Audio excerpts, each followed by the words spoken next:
And this is the cannon that they're going to fire later. And it overlooks the marina and the main street down there. And they're going to do that in a few minutes at 6:30.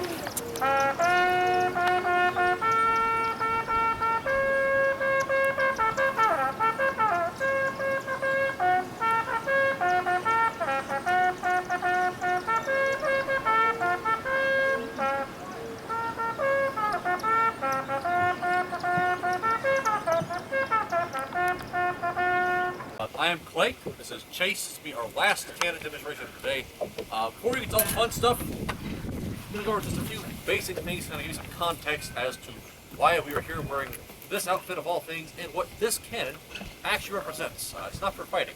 Go ahead and give you that spoiler. So we are currently dressed as members of the 23rd Infantry Regiment, Company E. They would have been stationed here at Fort Mackinac from 1884 until 1890, along with Company K. This is their dress uniform, essentially the suit and tie of the Army during that time frame. Not used for fighting. I can promise you these make horrible helmets. Really just for decoration. We see this uniform a lot at Mackinac this time period, especially because during this time it is the headquarters of America's 2nd National Park. Which means, in theory, these soldiers would be the caretakers of said park. There was no park service. So, of course, they're still active duty, so almost all of their time is being spent inside the walls doing all of their soldierly duties. So things like drill, marksmanship practice, fatigue duties, maintaining the fort itself, and especially guard duty. Even though it's relatively peaceful post, there's nobody attacking this place, nobody invading Mackinac Island. It's been a peaceful post for over 70 years. They just want to maintain that military discipline. The men here at Fort Mackinac love to party. Sometimes they did that without having permission first, and that would be going downtown. So men on guard had to watch for things like that, and also it would be their job to fire what's called a salute shot. A salute shot, of course, is a blank charge of powder to either mark a certain time or a certain occasion by firing a cannon. Who doesn't like cannons, exactly? They fire the salute shot at least twice a day. Once they raise the flag over the fort in the morning, and once in the evening, like the scouts just did, as they fired a cannon and lowered the flag over the fort. Basically marking the beginning and the end of the workday. Also makes for a really good alarm clock, if you can imagine that. They fire these salute shots for large federal holidays, things like the 4th of July or Decoration Day, which we now call Memorial Day. They would have fired what they call a national salute for those particular occasions. That being one shot for each state currently within the Union. Back in 1889, there were 38 states, so they would have been firing 38 shots at the crack of dawn. Exactly. Everybody down there, once again, massive alarm clock. But they'd also fire these cannons for more somber occasions if need be. For instance, when former President Ulysses S. Grant passed away during the 1880s, the men here at Fort Mackinac fired off a series of shots just in his honor as well. Basically, they were finding any and every excuse to fire a cannon off possible, because it's a cannon. Who wouldn't want to fire off a cannon? The cannon they're doing that with, though, is quite like this. The 1841 6-pound smoothbore field gun.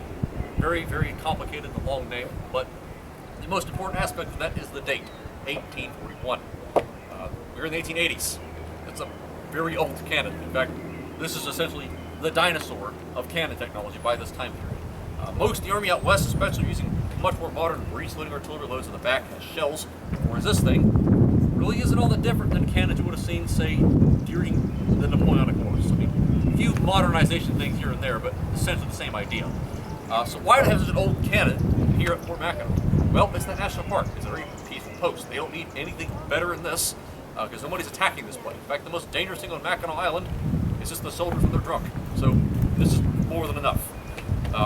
Aside from that as well, because of that peaceful post, they're going to have several of these. You have 2 of these 6-pounders, 2 12-pounders, a 12-pound howitzer, and right about the trash can is today would have been a large siege mortar, which just kind of acted as a relatively decent lawn ornament. But of course, these cannons, like I said, don't need to be used in combat. Now, theoretically, if they were to actually load this up with a full 20 ounces of powder and put in that 6-pound cannonball, this cannon could technically shoot all the way up to Round Island, but they're about a mile away. Problem with that, though, is it's a smoothbore, which means it's incredibly inaccurate. These guns, when they fire, the ball doesn't spin like this, like a rifle.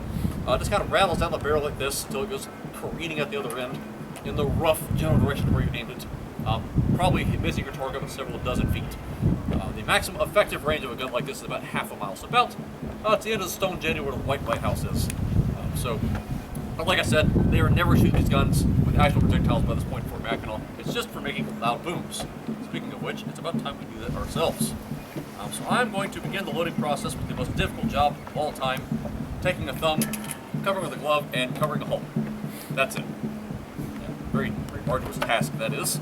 Called thumb stalling. I'll tell you why that's important in a little bit. Now, Chase here has all the easy stuff to do. That'll be taking the gunner's auger of the worm, down the barrel, give it a good spin. That's going to grab any leftover debris or anything from any previous shots, because you want this barrel nice and clean before you put any powder on top of it. Trust me. Next, we'll grab the wet sponge, which is a piece of sheep's wool on a stick, dip it into a bucket of water, and shove it down the barrel. This is where this thumb becomes important. I'm actually covering this end, he is shoving through that end. We're making a vacuum inside the barrel right now. We're depriving the barrel of oxygen, and as he pulls it out, the thump that you should have heard would have let you know that that vacuum just collapsed very rapidly. You just deprive the barrel of oxygen and keep moisture. If there are any remaining embers inside of this, they are now out. It is now safe to load. You'll be grabbing a 4.5 ounce charge of black powder wrapped in historically inaccurate tinfoil. Kind of looks like a baked potato. The reason we use tinfoil and not the historically accurate cloths like wool or flannel or cotton is those have a tendency to smolder and burn and share all the nice lilac trees and burning rags. We decided to omit that part. Next, we'll take the opposite end of the wet sponge, the rammer, and ram that charge all the way down to the breech end of the cannon, just below the touch hole. Give it a few easy taps to set the charge, remove the rammer. Once it's out of the way, I can take my thumb off the touch hole. My very difficult job is now done. We'll now begin the priming process, in which there are 2 steps. The first of which, take a little brass wire pick, the gunner's pick that is, so that down the touch hole and poke a hole into that charge and ram all the way down to the back of the gun. Once you've put a hole in that charge, then I'll put that back, and grab the last piece of equipment, a friction primer. It is a small little tube with a small little pin on top, and connected by a little substance called fulminated mercury. It was invented back in 1820, a very friction-sensitive chemical. The idea with this, we're going to attach a lanyard to that pin, give it a yank. That'll cause a spark, which ignites a small charge of powder inside of the tube, which shoots down into the touch hole, into the main charge, hopefully setting it off. So how's it done? So good. Knock on wood, and this is my time to remind you, this is the cannon. The cannons are loud, so either use your historically accurate fingertips and plug your ears, or press record, depending on what you prioritize in life. So now that we've done that, there are only 2 orders left to give, and those are, ready, fire! Well, there you go. If you got any questions for us or about the gun, we'll be cleaning the piece for just a few minutes.